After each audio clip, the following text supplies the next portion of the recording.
اور حج کا رکن اعظم وقوف عرفات حجاج نے ظہر اور عصر کی نماز قصر کے ساتھ ادا کی۔ میدان عرفات کی مسجد نمرہ سے شیخ ڈاکٹر یوسف بن محمد بن سعید نے خطبہ حج دیا، مسلمانوں کو اتحاد سے رہنے کا درس دیا، کہا شیطان مسلمانوں میں تفرقہ چاہتا ہے۔ شامل کرتے ہیں دیگر اہم خبریں۔ آپ کو بتائیں پاکستان نے IMF کو memorandum of economic and financial policies بھیج دی ہیں۔ IMF کے مسودے میں 9 چیزوں کے جوابات دیے گئے۔ IMF کے ماہرین نے MEFP کی پڑتال کے لیے وقت مانگ لیا۔ ذرائع کے مطابق IMF ماہرین MEFP میں ایکسٹرنل فائنانسنگ کی ضروریات اور درآمدات پر عائد پابندی ختم ہونے کے بعد کرنٹ اکاؤنٹ خسارے کا بھی جائزہ لیں گے۔ MEFP کے ماہرین کے مطمئن ہونے تک سٹاف لیول معاہدے کا انتظار کرنا ہوگا۔ ذرائع کا کہنا ہے پاکستان نے سٹاف لیول معاہدے کے لیے تمام شرائط پوری کر دی ہیں۔ IMF کے ساتھ سٹاف لیول معاہدہ جلد ہونے کی توقع ہے۔ وزیراعظم شہباز شریف اور IMF کی مینیجنگ ڈائریکٹر کرسٹینا جارجیا کے درمیان ٹیلی فون پر رابطہ ہوا، جس میں IMF پروگرام پر گفتگو ہوئی۔ ذرائع کا کہنا ہے کرسٹینا جارجیا نے وزیر اعظم سے پیرس ملاقاتوں کے تناظر میں وزیر خزانہ اور ان کی ٹیم کی IMF پروگرام مکمل کرنے سے متعلق کوششوں کا اعتراف کیا۔ وزیر اعظم نے امید ظاہر کی ہے کہ IMF پروگرام کے نکات پر ہم آہنگی 1-2 دن میں ہو جائے گی۔ وزیر اعظم نے معاشی صورتحال کی بہتری کے اہداف مشترکہ کوششوں سے حاصل کرنے کے عزم کا اعادہ کیا۔ نیب راولپنڈی نے چیئرمین PTI اور ان کی اہلیہ کو 4 جولائی کو طلب کر لیا۔ نیب نوٹس کے مطابق چیئرمین PTI کو توشہ خانہ کیس میں جبکہ بشرا بی بی کو NCA اسکینڈل میں طلب کیا گیا ہے۔ نیب نے چیئرمین PTI اور ان کی اہلیہ کو متعلقہ دستاویز ساتھ لانے کی ہدایت کی ہے۔ چیئرمین PTI سے کہا گیا ہے فروخت شدہ تحائف کی تفصیلات فراہم کی جائیں، جو تحائف فروخت نہیں ہوئے ان کو ساتھ لائیں۔ نیب نے 23 جون کو بھی چیئرمین PTI کو طلب کیا تھا مگر وہ پیش نہیں ہوئے، جبکہ بشرا بی بی کو NCA اسکینڈل میں 22 جون کو بلایا گیا مگر وہ بھی پیش نہ ہوئی۔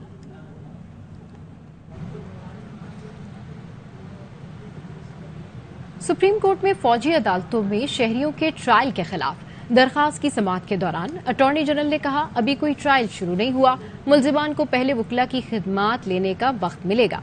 ٹرائل سے پہلے تفتیش کی کاپیاں فراہم کی جائیں گی۔ چیف جسٹس نے ریمارکس دیے اگر کچھ ہو تو مجھے فوری آگاہ کیا جائے۔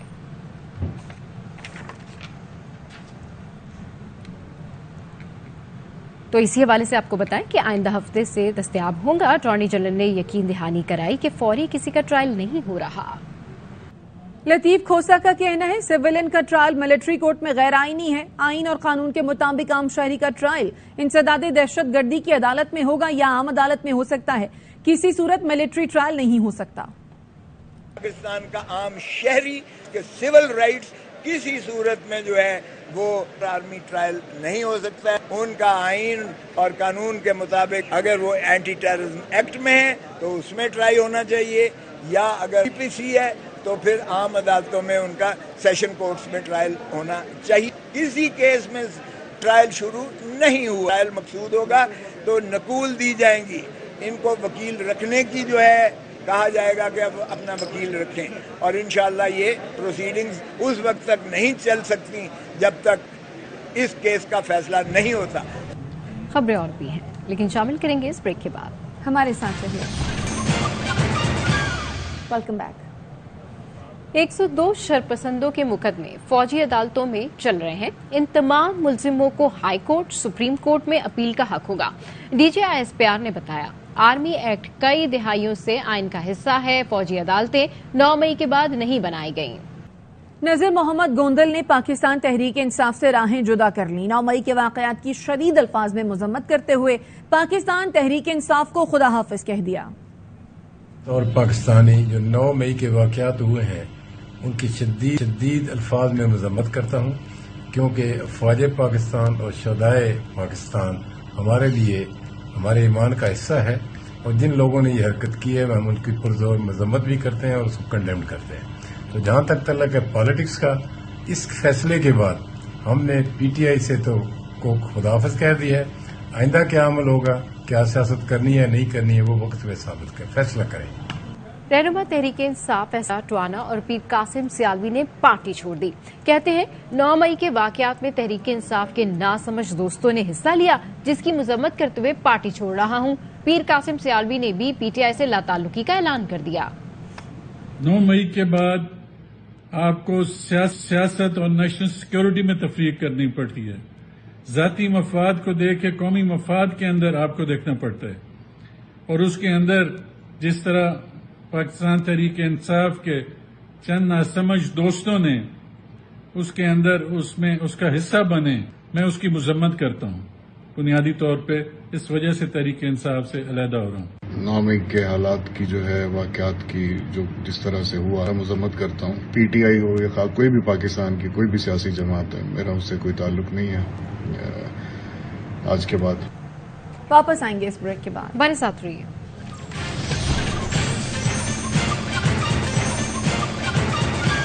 Welcome back. لیا راضی اسکینڈل میں چیئرمین پی ٹی آئی کی بہن بہنوئی اینٹی کرپشن انکوائری کمیٹی کے سامنے پیش ہو گئے. ترجمان کے مطابق انکوائری کمیٹی نے دونوں کو تمام ثبوت کے ساتھ 5 جولائی کو دوبارہ طلب کر لیا. اینٹی کرپشن ٹیم نے سوالنامہ ڈاکٹر عظما اور ان کے شوہر کے حوالے کیا.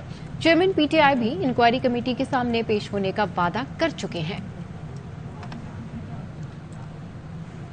ورلڈ کپ 2023 کے شیڈیول کا اعلان. بھارت نے اپنی منمانی جاری رکھی. پی سی بی کے اعتراض کے باوجود پاک بھارت میچ احمد آباد میں ہی رکھا گیا ہے.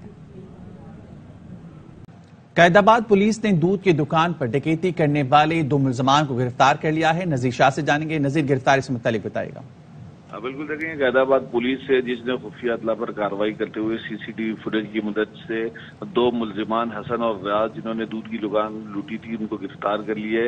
اس حوالے سے ایس ایس پی ملیر حسن سردار کا کہنا ہے کہ ملزمان کا سابقہ مجرمانہ ریکارڈ بھی چیک کر رہے ہیں.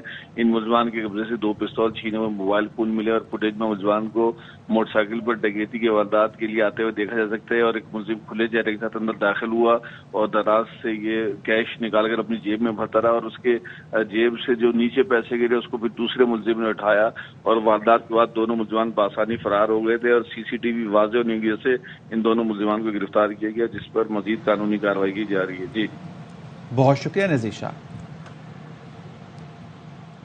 بٹگرام کے ضلع کولائی پالس کوہستان میں گاڑی کھائی میں جا گری. حادثے میں 6 افراد جاں بحق اور 3 افراد زخمی ہو گئے.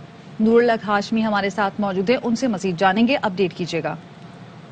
جی بالکل، یہ ضلع کولائی پالس کا علاقہ ہے. پیگل گلی وہاں کے مقام پر جو ہے ڈاٹسن گاڑی گہری کھائی میں جا گئی ہے جس کے نتیجے میں 6 افراد موقع پر جان بحق جبکہ 3 زخمی ہو چکے ہیں. جان بحق افراد میں 4 کا تعلق ایک ہی گھر سے بتایا جاتا ہے.